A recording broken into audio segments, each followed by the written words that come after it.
Pymongo, how to check if the update was successful?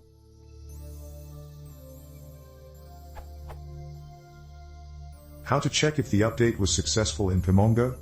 If the record was updated with the same value, it should be considered a successful update. Even if the modified count is 0, it is considered a successful update. How to do this? This works well if the value is changed. But I want to return true even when technically the record was not changed because the record is saying what we are trying to update. How to do this?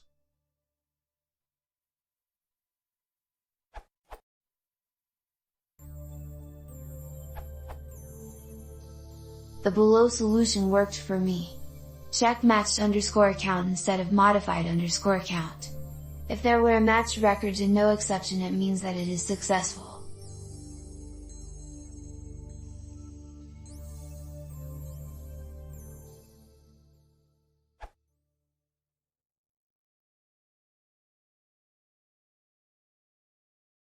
If you want to see more, please consider subscribing.